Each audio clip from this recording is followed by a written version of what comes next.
आप लोगों ने कई बौद्ध सन्यासियों या साधुओं के जीवन के बारे में सुना होगा, लेकिन क्या आप तिब्बत में बुद्ध का अवतार कहे जाने वाले उस सन्यासी की कहानी जानते हैं, जिसने 1, 2 या 3 नहीं बल्कि लगभग 80 लोगों को मौत के घाट उतार दिया था। लेकिन हत्याओं के बाद भी आखिर कैसे वो अध्यात्म की उस चरम अवस्था तक पहुंचा कि न केवल सन्यासी बल्कि उसे तिब्बत में बुद्ध का अवतार तक मान लिया गया, और जिस गुरु से ज्ञान पाने के लिए उसने अपना आधा जीवन लगा दिया, कैसे वही गुरु अंततः उसका शिष्य बन गया। ये अद्भुत कहानी आपको जरूर पता होनी चाहिए। तो चलिए शुरू करते हैं। इस सन्यासी को मिलारेपा के नाम से जाना जाता है और बौद्ध धर्म से संबंधित कुछ प्राचीन किताबों में मिलारेपा को तिब्बत का बुद्ध तक कहा गया है। मिलारेपा के जन्म के बारे में इतिहासकार एकमत नहीं है, लेकिन 11वीं सदी में मिलारेपा का जन्म एक संपन्न परिवार में हुआ था। मात्र 7 वर्ष की आयु में ही मिलारेपा के सिर से पिता का साया उठ गया था। पिता की मृत्यु के बाद मिलारेपा के चाचा ने बलपूर्वक उनका सब कुछ हड़प लिया और फिर उनकी माँ और छोटी बहन के साथ नौकरों जैसा बर्ताव करने लगा। मिलारेपा अपने चाचा के दुर्व्यवहार के चलते बदले और गुस्से की भावनाओं के साथ बड़े हुए और मात्र 13 वर्ष की आयु में ही अपना घर छोड़कर चले गए। उन्होंने एक तांत्रिक के सानिध्य में रहकर तंत्र विद्या सीखी और कुछ शक्तिशाली तांत्रिक क्रियाओं में महारत हासिल कर ली। बरसों बाद जब वो तंत्र विद्या में महारत हासिल कर अपने घर वापस लौटे तो उन्हें पता चला कि उनके चाचा और चाची के अत्याचारों के बोझ तले दबकर उनकी माँ और छोटी बहन इस दुनिया से चल बसे हैं। ये सुनकर वो और भी बदले की आग में जलने लगे और अपने चाचा चाची से बदला लेने के लिए सही मौके का इंतजार करने लगे। कुछ ही दिनों में उन्हें पता चला कि उनके चाचा के बेटे की शादी का आयोजन होने वाला है। इस समारोह पर चाचा ने अपने सभी मित्रों और रिश्तेदारों को आमंत्रित किया था। इसी मौके पर मिलारेपा ने बदले के इरादे से तांत्रिक शक्तियों का प्रयोग किया और पूरे आयोजन स्थल पर भयंकर ओले बरसा दिए। वो पूरी जगह बर्फ से ढक गई। इन ओलों में दबकर 80 से 85 लोग मारे गए और मिलारेपा का बदला पूरा हुआ। हालांकि शुरुआत में अपना बदला लेकर मिलारेपा को बहुत खुशी हुई, लेकिन जल्द ही उन्हें अपनी करनी पर पछतावा भी होने लगा। यहाँ एक बात ध्यान देने वाली है कि अगर कोई संवेदनशील और सच्चा व्यक्ति किसी चीज या शक्ति का दुरुपयोग करता है तो कुछ समय बाद उसे अपने भीतर से ऐसे ही अपराध बोध महसूस होता है। मिलारेपा को भी भीतर से इस अपराध बोध ने बुरी तरह से झकझोर कर रख दिया। तब उन्होंने निश्चय किया कि वो खुद को इस दोष से मुक्त करके ही रहेंगे। उनके बदला लेने का कारण चाहे भले ही कितना भी सही रहा हो, लेकिन उन्होंने जीवन के मूलभूत सिद्धांत का दुरुपयोग किया था। यही वजह थी कि वो अध्यात्म की शरण में जाना चाहते थे। वो कुछ ऐसा करना चाहते थे जिससे वो अपने इस पाप को इसी जन्म में धो सकें। इसीलिए वो एक सच्चे गुरु की तलाश में निकल पड़े। वो कई गुरुओं से मिले, लेकिन सभी ने ये मान लिया कि वो एक ही जन्म में उन्हें आत्मज्ञान दिलाने में सक्षम नहीं है। उनका कहना था कि वे उन्हें ऐसा कुछ तो सिखा सकते हैं जो उनके आत्मज्ञान को बढ़ाए, लेकिन इसके लिए उन्हें दया, कृपा और प्रेम के मार्ग पर चलना होगा। इससे वो धीरे धीरे हर जन्म के साथ बेहतर होते चले जाएंगे। लेकिन मिलारेपा को इन सबसे संतुष्टि नहीं मिल रही थी। असल बात यह थी कि उनके अंदर अभी तक पश्चाताप और गुस्से की भावनाएं भरी पड़ी थी। अंत में एक व्यक्ति ने उन्हें मारपा के बारे में बताया कि वही उनकी सहायता कर सकते हैं। मारपा के बारे में खास बात यह थी कि वह 3 बार भारत की यात्रा कर चुके थे। वह प्रसिद्ध गुरु नरोपा के शिष्य थे और उनसे वह कई तरह की शिक्षा, तांत्रिक विद्याओं, शास्त्रों आदि का लिखित ज्ञान लेकर उसका तिब्बती भाषा में अनुवाद भी कर चुके थे। वह भारत की कई तांत्रिक साधनाओं और तांत्रिक मंत्रों का तिब्बती भाषा में अनुवाद कर चुके थे। यही वजह थी कि तिब्बत के सभी बड़े तांत्रिक और सन्यासी उन्हें जानते थे और उनको अनुवादक कहते थे। आखिर इस तंत्र विद्या के ज्ञान को भारत से तिब्बत ले जाने वाले ही वही थे। मिलारेपा उस शहर के पास पहुंचे जहां मारपा रहते थे। वहां उन्हें कुछ बच्चे मिले। मिलारेपा ने उनसे पूछा, अनुवादक मारपा कहाँ रहते हैं? एक बच्चे ने कहा, मेरे साथ आओ, मैं जानता हूं कि वो कहाँ हैं। बच्चा उन्हें एक खेत में लेकर गया जहां मारपा उस खेत को जोत रहे थे। मिलारेपा को देखकर मारपा ने जमीन जोतना बंद कर दिया और उन्हें देसी मदिरा देते हुए कहा, इसे पी लो और तुरंत जमीन जोतने के काम में लग जाओ। मिलारेपा ने वह मदिरा पी और जुताई के काम में लग गए। कुछ देर बाद मारपा तो वहां से चले गए, लेकिन वह बच्चा वहीं खड़ा रहा। जब मिलारेपा ने जुताई का काम खत्म कर लिया तो वह वहीं एक तरफ हैरानी से भरकर खड़े हो गए, क्योंकि उन्हें मालूम नहीं था कि अब करना क्या है। तभी वह बच्चा उनके नजदीक आया और बोला, अब तुम अंदर आ सकते हो। वह बच्चा उन्हें मारपा के घर के अंदर लेकर गया और तब जाकर उन्हें पता चला कि वह असल में मारपा का ही बेटा है। फिर मारपा ने मिलारेपा से कई तरह की शारीरिक गतिविधियां करवाई। कुछ देर बाद मिलारेपा ने झुककर मारपा से कहा, मैं आपसे धर्म की दीक्षा चाहता हूं। मैं एक ऐसी प्रणाली, ऐसी क्रिया की तलाश में हूं जो मुझे इसी जन्म में आत्मज्ञान प्राप्त करा दे और जीवन के बंधन से मुक्त कर दे। मैं अगले जन्म के फेर में नहीं पड़ना चाहता। मैं आपको अपना शरीर, अपना दिमाग और अपनी बोली सब कुछ अर्पण करता हूँ। कृपया मुझे खाना, कपड़े और ज्ञान दें। यह सच में एक बहुत ही खूबसूरत बात मिलारेपा ने कही थी। लोग अक्सर मारपा के पास जाकर यह कहकर गलती करते थे कि हम आपको अपनी आत्मा देते हैं। आखिर जो आपकी है ही नहीं, उसे देना तो बहुत ही सरल है, लेकिन जो आपका है उसे देना बहुत ही कठिन है। अगर आप अपने गुरु को कुछ समर्पित करना चाहते हैं तो अपने शरीर, दिमाग और बोली से बढ़कर कुछ और हो ही नहीं सकता। मिलारेपा की बात सुनकर मारपा ने उसकी ओर घूरा और फिर बोले, तुम अपना शरीर, दिमाग और बोली मुझे समर्पित कर रहे हो, लेकिन इसके बदले में मैं तुम्हें खाना और रहने की जगह ही दे सकता हूँ। ज्ञान के लिए तुम्हें किसी और को देखना होगा, या फिर मैं तुमको ज्ञान दे सकता हूँ और रहने व खाने का अपना इंतजाम तुमको कहीं और से करना होगा। चुनाव तुम्हारा है। मारपा के मुंह से यह बात सुनकर मिलारेपा ने कहा, मुझे सिर्फ आपसे ज्ञान चाहिए। मैं अपने भोजन और रहने का इंतजाम कहीं और से कर लूंगा। इतना कहकर वह बाहर भिक्षा मांगने के लिए चले गए। मिलारेपा एक बेहद जोशीले व्यक्ति थे और जो कुछ भी करते थे उसमें कुछ ज्यादा ही कर बैठते थे। वह बाहर भिक्षा मांगने गए तो काफी दूर तक निकल गए और कई बोरे गेहूं के इकट्ठा कर लिए। असल में वो एक ही बार में साल भर के लिए अनाज इकट्ठा कर लेना चाहते थे, ताकि वह शांति से मारपा के पास बैठकर धर्म और ज्ञान की बातें सीख सकें। उन्होंने बहुत सारा गेहूं इकट्ठा कर लिया, जिसमें से थोड़ा सा गेहूं बेचकर उन्होंने खाना बनाने के लिए पारंपरिक 4 मूठ वाला एक तांबे का बर्तन खरीदा, जो कि तिब्बत में बहुत प्रचलित है। गेहूं से भरे बोरे के साथ वह मारपा के घर वापस आ गए और धड़ाम की आवाज के साथ उन्होंने गेहूं का बोरा नीचे रखा। जब मारपा ने यह आवाज सुनी तब वह दोपहर का भोजन कर रहे थे। वे खाने के बीच में से उठकर बाहर आए और बोले, लगता है कि तुम बहुत गुस्से में हो। इस गेहूं के बोरे और बर्तन की आवाज से तुमने पूरे घर को हिला दिया। लगता है कि तुम अपने चाचा के घर की तरह इस घर को भी तुम बर्बाद कर दोगे। बस बहुत हो गया, अब निकल जाओ यहाँ से। यह सुनकर मिलारेपा मारपा के पैर पकड़कर गिड़गिड़ाने लगे। आपने मुझसे मेरा भोजन लाने को कहा था तो मैं ले आया, लेकिन यह बहुत भारी था, इसलिए रखते समय मुझसे संभल नहीं पाया और अचानक से बोरा नीचे आ गिरा। मारपा ने कहा, नहीं, तुम्हारे रखने का तरीका सही नहीं था। तुम भोजन को इस तरह फेंक नहीं सकते। इन सभी बातों का हमेशा ध्यान रखा जाना चाहिए। 2 लोगों के बीच का फर्क इसी से समझ में आता है कि वह कैसे बैठते हैं, कैसे खड़े होते हैं, कैसे चीजों को रखते हैं और बातों को किस तरह लेते हैं। इसलिए मारपा ने कहा, अब कुछ नहीं हो सकता। तुमने बोरे को ठीक तरीके से ना रखकर उसे बस फेंका है, इसीलिए अब तुम्हें यहाँ से बाहर जाना ही पड़ेगा। तुम यहाँ के लिए सही नहीं हो। तुम बाहर रहकर ही काम करो, मेरे खेतों की जुताई करो और मेरा घर साफ करो। कई वर्ष बीत गए और मिलारेपा सिर्फ यही काम करते रहे, खेतों की जुताई और घर की सफाई।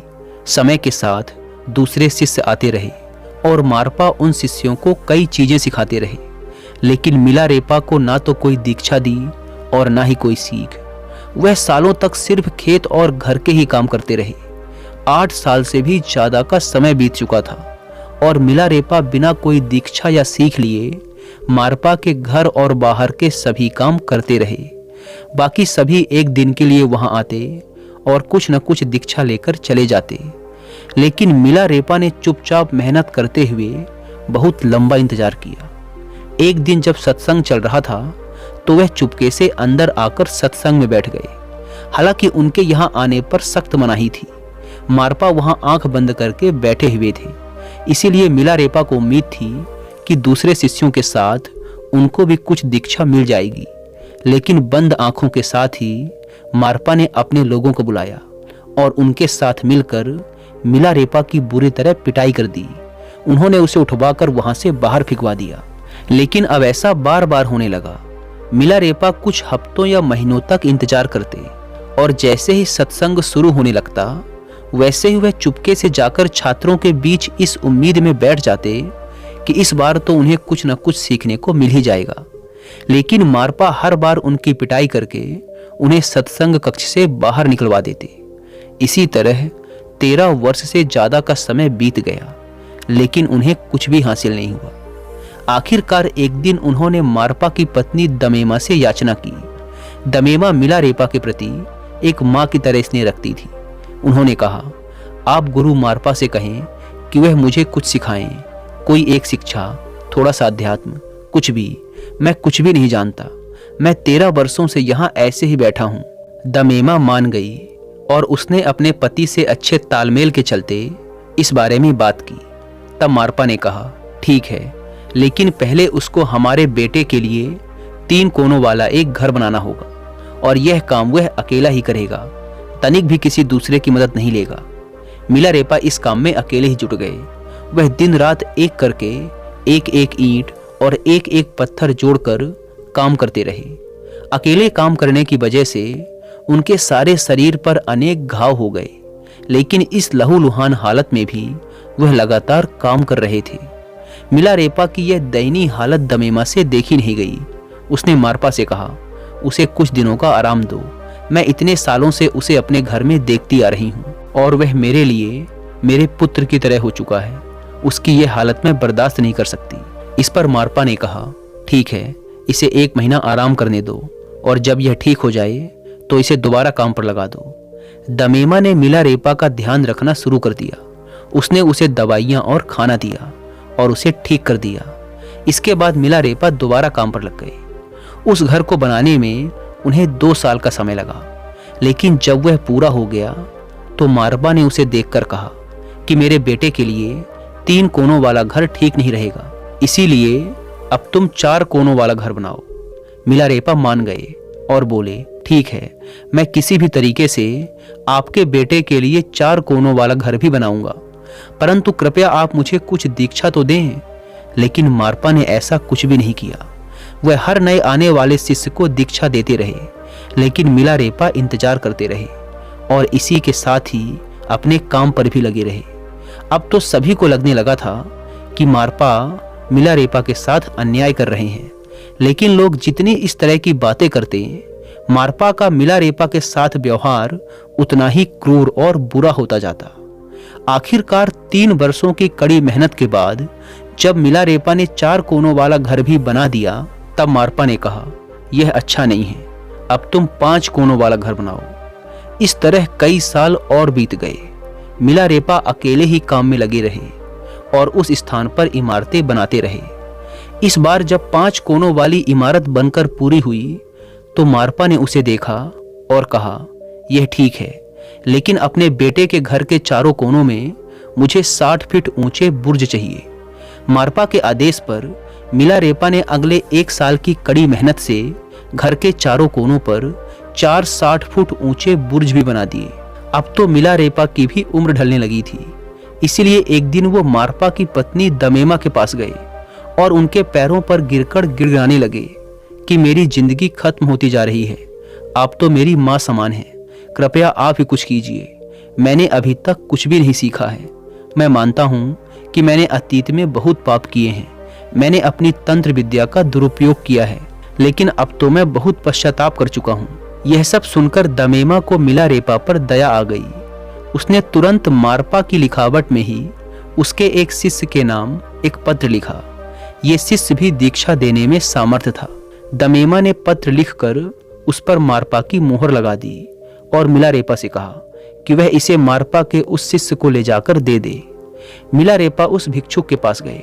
भिक्षुक ने उन्हें दीक्षित तो कर दिया, लेकिन दीक्षा के बाद भी मिलारेपा को किसी भी तरह के अनुभव की कोई प्राप्ति नहीं हुई।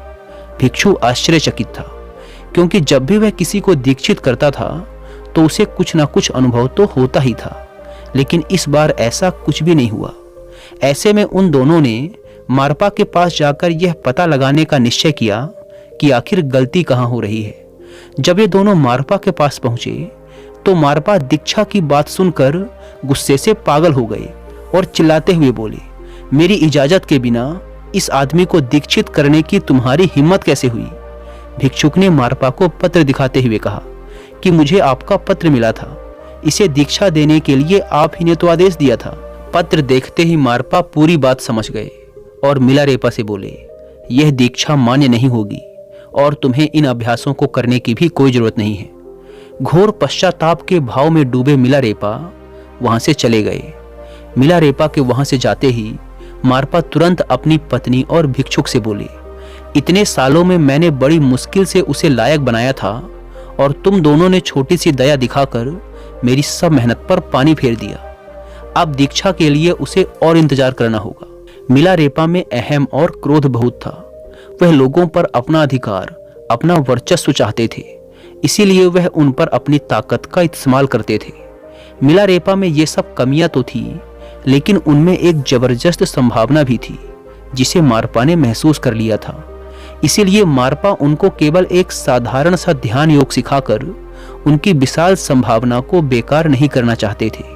वो उन्हें कुछ भी सिखाने से पहले पूरी तरह से शुद्ध कर देना चाहते थे। उधर मिलारेपा मारपा के घर से निकलने के बाद आत्महत्या के उद्देश्य से आगे बढ़ने लगे। उन्हें ढूंढकर वापस लाने के लिए मारपा ने तुरंत कुछ शिष्यों को भेजा।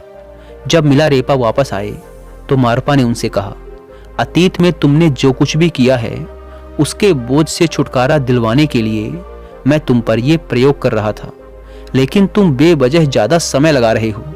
अगर तुम मेरे कहे अनुसार चले होते तो यह बोझ कब का खत्म हो गया होता। तुम सब कुछ करते हो, लेकिन निकलने के लिए चोरी के रास्ते को, बुज़दिली के रास्ते को अपना लेते हो। सिर्फ इस कारण से तुम खुद सालों से सब कुछ टालते आ रहे हो, लेकिन अब तुम्हें सही मायनों में अपने अंतर मन में पछतावा हो रहा है, यहाँ तक कि तुम इसके लिए जान भी देने को तैयार हो। मुझे लगता है अब तुम योग्य हो गए हो। मारपा ने मिलारेपा को दीक्षा दे दी और उन्हें एक अस्थायी कारागार में बंद कर दिया। यह एक विशेष प्रकार का कारागार होता है जिसमें एक आदमी को बैठाकर उसके चारों तरफ दीवार बनाकर उसे कैद कर दिया जाता है। उसमें हवा आने जाने की व्यवस्था रहती है, लेकिन उसमें से रोशनी नहीं आती। अंदर भयंकर अंधेरा होता है। दिन में एक बार भोजन की थाली को अंदर खिसका दिया जाता है और जब साधक का भोजन खत्म हो जाए तो वह उस थाली को बाहर खिसका देता है। इससे उसके जिंदा होने का पता चलता रहता है। इसी तरह मिलारेपा को भी कुछ समय के लिए इस कैद में रखा गया, लेकिन कैद के तीसरे ही दिन मिलारेपा को डाकिनी देवी के दर्शन हुए। तांत्रिक तकनीक से काम करने के लिए इंसानी शरीर के हर चक्र के लिए एक देवी की रचना की गई थी। इस स्त्री स्वरूप की प्राण प्रतिष्ठा करके उसे जीवंत बनाया जाता है और अपने काम सिद्ध करने के लिए उसे बुलाया भी जा सकता है। तांत्रिक पथ पर इन ताकतों की मदद के बिना कोई इंसान कुछ सार्थक काम नहीं कर पाता है। तो डाकिनी मिलारेपा के सपने में आई और बोली, मारपा ने तुम्हें दीक्षा तो दे दी है, लेकिन उसने एक महत्वपूर्ण पहलू छोड़ दिया है जिसके बारे में खुद उसे ही नहीं पता है। जाओ और उसी से जानने का प्रयास करो। उससे पूछो कि क्या वह यह जानता है कि नहीं। मिलारेपा तुरंत कैद की दीवार तोड़कर मारपा के पास पहुंचे। मारपा ने उन्हें देखकर पूछा कि मैंने अभी 3 दिन पहले ही तुम्हें कैद किया था, तुम बाहर कैसे आ गए? मिलारेपा ने उन्हें डाकिनी देवी के बारे में पूरी बात बताते हुए कहा कि मुझे नहीं पता कि यह सच है या सिर्फ मेरा वहम, लेकिन ऐसा हुआ जरूर है। बस इसीलिए मुझे यह सब पता करने के लिए आपके पास आना पड़ा। यह सुनते ही मारपा ने मिलारेपा के समक्ष अपना सिर झुका दिया और बोले, मेरे पास भी यह ज्ञान नहीं है, चलो भारत चलते हैं, वहां मैं अपने गुरु से यह बात पूछूंगा। दोनों नरोपा से मिलने के लिए भारत आए। नरोपा से मिलकर मारपा ने उन्हें बताया कि देवी डाकनी सपने में आई थी और उसने कहा कि मुझे यह महत्वपूर्ण शिक्षा नहीं मिली है। नरोपा ने ध्यान से मारपा की आंखों में देखा और कहा, यह महान घटना तुम्हारे साथ तो घटित नहीं हो सकती है, फिर तुम्हें यह सब कैसे पता चला? मारपा ने उत्तर दिया, यह घटना मेरे साथ घटित नहीं हुई है, बल्कि मेरे एक शिष्य के साथ घटी है। यह सुनते ही नरोपा तिब्बत की ओर मुड़े और अपना सिर झुका दिया। उन्होंने कहा, अंधकार में डूबे उत्तर में आखिरकार एक छोटा सा प्रकाश चमक ही गया। फिर उन्होंने मिलारेपा और मारपा दोनों को बुलाकर उन्हें जीवन में संपूर्ण ज्ञान प्राप्त करने की पूरी शिक्षा दी। जब वे भारत से वापस लौटे तो मिलारेपा, जो पहले शिष्य के रूप में मारपा से जुड़े थे, अब उनके गुरु की तरह हो गए थे। तिब्बती संस्कृति में मिलारेपा एक चमकती हुई रोशनी बन गए। उन्हें तिब्बत का बुद्ध तक कहा जाने लगा। उन्होंने एक लंबा जीवन जिया और अपने ज्ञान को दूसरे लोगों तक पहुंचाया।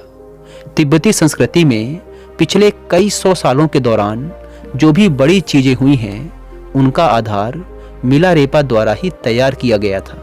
तशांग न्योन हेरुका की किताब 100,000 सॉन्ग्स ऑफ मिलारेपा इस बात की पुष्टि करती है कि मिलारेपा ने अपने जीवन में 1,00,000 गीतों की रचना की थी।